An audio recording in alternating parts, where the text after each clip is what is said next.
नमस्कार, आप देख रहे हैं आज की समाचार सिर्फ और सिर्फ के टीवी भारत में। मैं वर्षा वेणुगोपाल लेकर आए हूं देश और दुनिया की बड़ी खबरें। ईरान, इजरायल, अमेरिका के बीच जंग तीसरे दिन और भी खतरनाक हो गई है। हवाई हमलों में सैकड़ों लोगों की मौत की खबर है। आयतुल्लाह अली खामने की मौत की सूचना से हालत और संवेदनशील हो गए हैं। ईरान ने साफ कहा है कि वो अमेरिका से बातचीत नहीं करेगा, जबकि डोनाल्ड ट्रंप ने बातचीत के संकेत दिए हैं। तेल ठिकानों पर हमलों से विश्वव्यापी चिंता बढ़ गई है। प्रधानमंत्री नरेंद्र मोदी ने शांति और कूटनीति की अपील की है।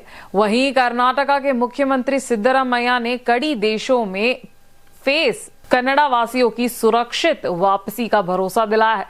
मंड्या में एचडी कुमारस्वामी ने 4 गांवों को नगर पालिका में शामिल करने के फैसले का विरोध किया है। समाचार और गहराई से जानने से पहले आज की सुर्खियां जान लेते हैं। ईरान इजरायल जंग से दलाल स्ट्रीट पर डर, सेंसेक्स 1100 आंख लटका, निवेशकों की बड़ी चिंता।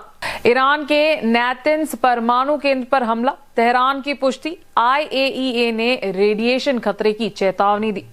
द केरला स्टोरी 2 ने पकड़ी रफ्तार, विवादों के बीच पहले वीकेंड में 100 करोड़ की कमाई।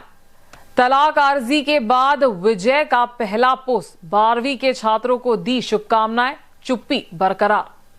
अब समाचार विस्तार से। सबसे पहले देश और दुनिया की खबरें। ईरान, इजरायल, अमेरिका के बीच जारी युद्ध आज तीसरे दिन में प्रवेश कर चुका है और हालत लगातार गंभीर होते जा रहे हैं। सोमवार को क्षेत्रीय तनाव और बढ़ गया जब अमेरिका और इजरायल ने ईरान के कई क्षेत्रों पर हवाई हमले जारी करे।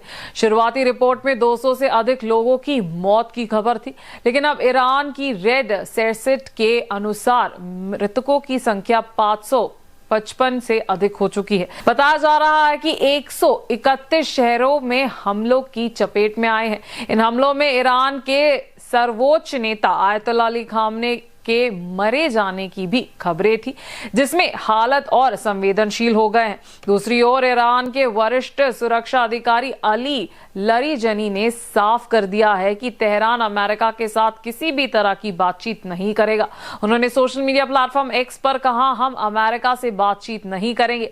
हालांकि अमेरिका के राष्ट्रपति डोनाल्ड ट्रंप ने संकेत दिया है कि अगर ईरान का नया नेतृत्व बातचीत के लिए तैयार हो तो अमेरिका भी तैयार है।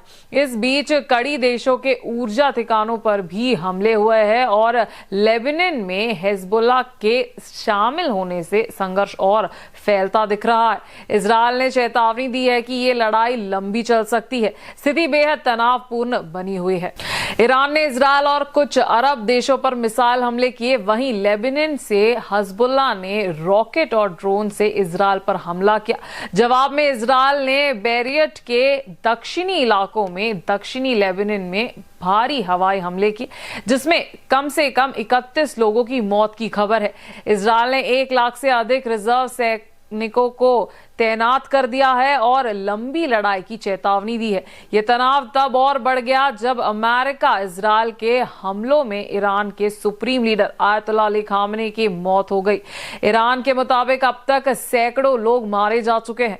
ईरान ने साफ कहा है कि वो अमेरिका से बातचीत नहीं करेगा, जबकि अमेरिकन प्रेसिडेंट डोनाल्ड ट्रंप ने बातचीत के संकेत दिए हैं। इस जंग का असर तेल बाजार पर दिख रहा है। ईरानी ड्रोन हमले में सऊदी अरेबिया की रास तनौरा रिफाइनरी प्रभावित हुई है, जिससे तेल सप्लाई को लेकर चिंता बढ़ गई है। साथ ही परमाणु सुरक्षा को लेकर भी खतरा मंडरा रहा है। रफाल ग्रूसी से चेतावनी दी है कि अगर हालत बिगड़े तो बड़ा परमाणु हादसा हो सकता है। कुल मिलाकर मिडिल ईस्ट में हालत बेहद तनावपूर्ण बने हुए हैं और पूरी दुनिया की नजर इस संकट पर टिकी हुई है। प्रधानमंत्री नरेंद्र मोदी ने मिडिल ईस्ट में बढ़ते तनाव पर अपनी चुप्पी तोड़ते हुए शांति और समाधान की अपील की है।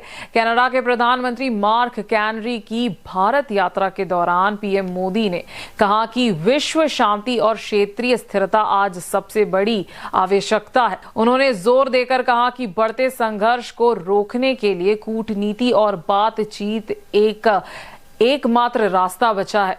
पीएम मोदी ने हाल ही में इजरायल के प्रधानमंत्री बेंजामिन नेतन्याहू से फोन पर बात की थी। इस दौरान उन्होंने भारत की चिंता जाहिर करते हुए नागरिकों की सुरक्षा को सबसे महत्वपूर्ण बताया। इससे पहले हमास द्वारा किए गए हमलों की मोदी ने कड़ी निंदा की थी और इजरायल के समर्थन की बात दोहराई थी। इस बीच इजरायल ने लेबनान में हिजबुल्लाह के ठिकानों पर हवाई हमले तेज कर दिए हैं। वहीं ईरान ने तेल आवी, हवाई और पूर्व जेरूसलेम जैसे बड़े क्षेत्रों पर मिसाइल हमले किए हैं। ऐसे हालत में भारत ने साफ संदेश दिया है कि युद्ध नहीं बल्कि संवाद और कूटनीति से ही समाधान संभव है।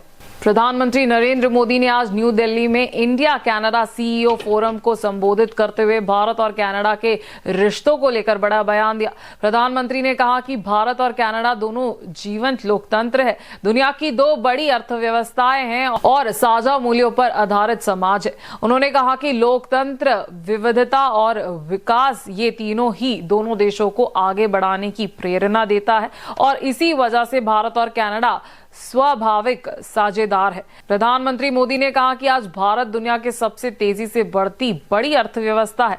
इस बदलाव के पीछे मजबूत घरेलू डिमांड, युवा आबादी, बड़े स्तर पर निवेश और डिजिटल तकनीक की बड़ी भूमिका है।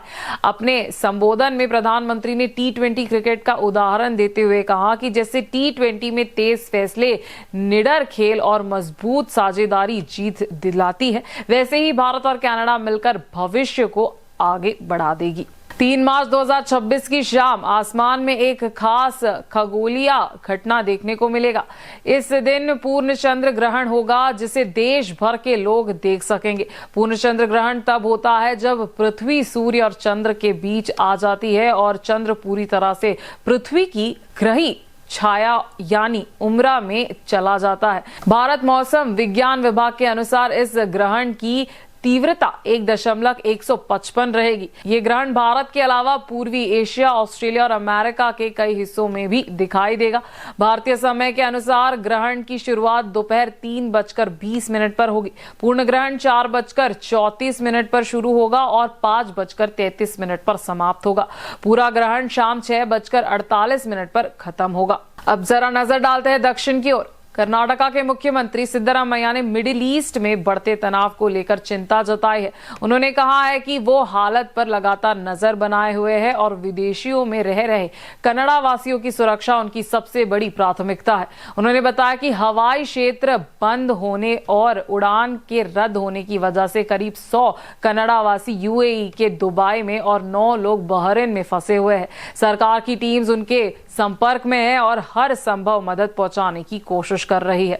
मंड्या से एक बड़ी खबर सामने आई है। केंद्रीय मंत्री HD कुमारस्वामी ने मुख्यमंत्री सिद्धरामैया को पत्र लिखकर मद्दूर नगर पालिका की सीमा में 4 गांव को शामिल करने के फैसले का विरोध किया है। उन्होंने कहा है कि गेजारगेरा, गोरवानाहल्ली, चमनहल्ली और सोमनहल्ली गांव को स्थानीय लोगों की इच्छा के खिलाफ शामिल किया गया है। उन्होंने आरोप लगाया कि ये फैसला एक तरफ लिया गया और जनता की राय पर ध्यान नहीं दिया गया।